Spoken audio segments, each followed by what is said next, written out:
So I'm gonna teach you how to export YouTube a movie that you made on iMovie to YouTube in 1080p. I tried some other tips and tricks that other YouTube videos have shown me, or I looked on Google, and none of them worked for me, but Adobe Media Encoder did. I'm gonna show you two quick tricks that might work for you, and if they don't, use the tip that I use. So this is gonna be on the 10.1 iMovie version. If you don't have that downloaded, then go ahead. This is the most recent version on iMovie in 2019. So the problem I had was I made this video and I was trying to export it to YouTube, and the 1080p version was grayed out. And if you can see down here, if you look at settings, it also says 720.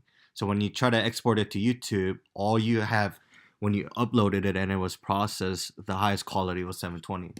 So the first trick that most people use, or they tell you to use, is to get an image from Google. Just type in 1920 by 1080, and you get you get a Google image, and you save that to image. I'm gonna save that to my desktop right here. Call it 1080 image. Okay, so we have that downloaded. So what we're gonna do is we're gonna make that 1080p image clip into a video and then place it in front of our video, and that for some people that actually works. So let's try that out. We're gonna create a new movie, and we're gonna import media from our desktop right here.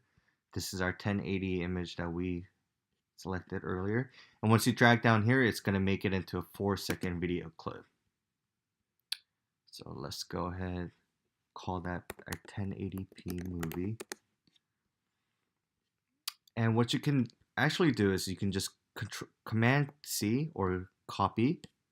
We're going to copy and paste into our practice video.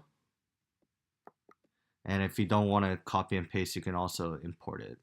So for most people, this actually works. You have to put it in front of your video clip, and you can just cut it out. And if you look back, for other people, this would work for them. But it didn't work for me, so that's what I'm going to teach you. And the second trick that I tried that also didn't work was so pressing Option Command and then clicking on iMovie. And what this does is it deletes the preferences. It kind of resets them, but your libraries and documents will not be affected. So your movies will stay the same, but it kind of resets it.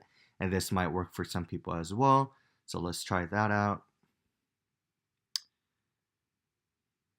And once you go back, it's gonna take a little bit of time. And once you go back into iMovie, it's gonna look like it reset it from the front, from the start. I mean, but just give it a second. Don't be scared. Your movie should be coming back soon. Here it comes. And we're gonna try to Control V again.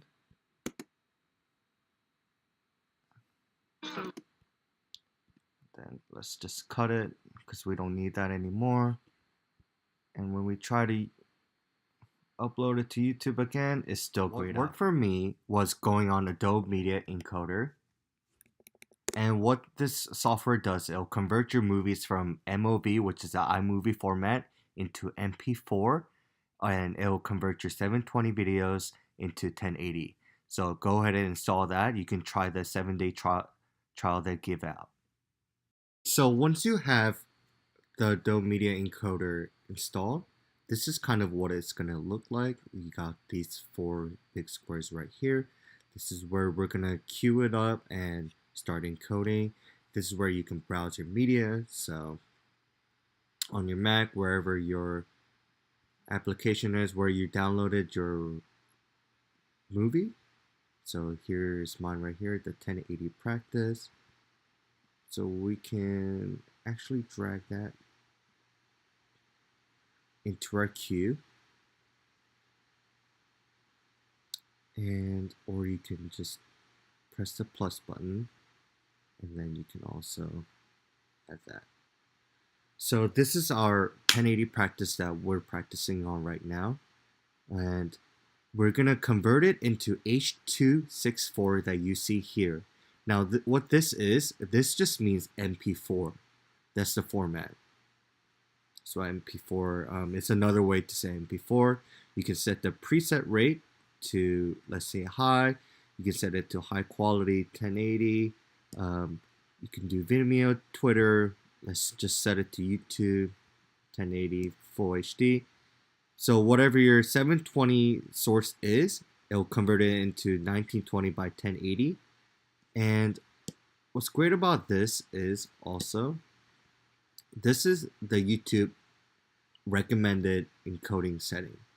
So they want it into MP4, they want the audio AAC, high profile, 2 consecutive B frames, they want the frame rate in a certain way, your bit rate, your aspect ratio, and all that sort.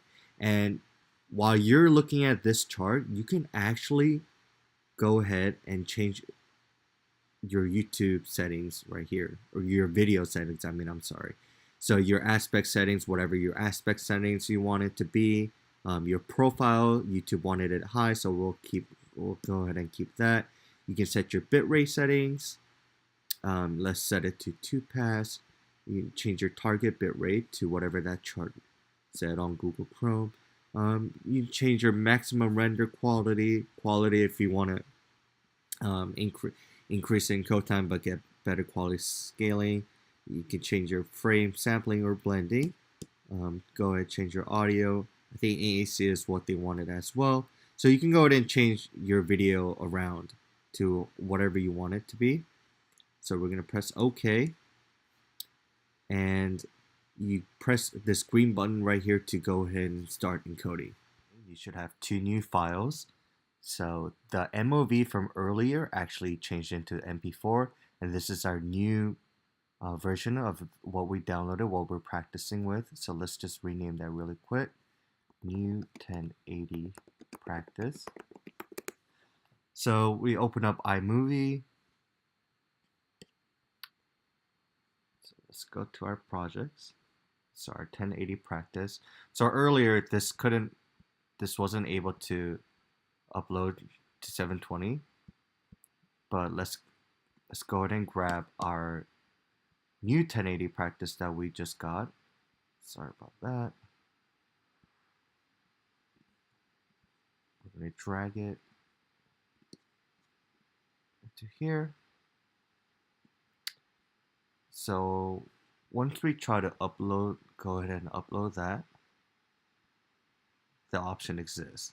And actually, if you upload it to YouTube right now, it's going to be a way better quality than our previous one because of frame rate. And we also set the settings for YouTube and what they wanted. So this is a really good way that I've used, and I hope it works for you. What's really good about the Adobe Media Encoder is that the online encoders or online converters, their maximum data that they'll allow is 100 megabytes per second, but this has no limit. So try the free trial out. It only takes a couple minutes to install it. And if you have any questions or concerns, just comment on down below. This is my first video I've ever made, so thank you for watching.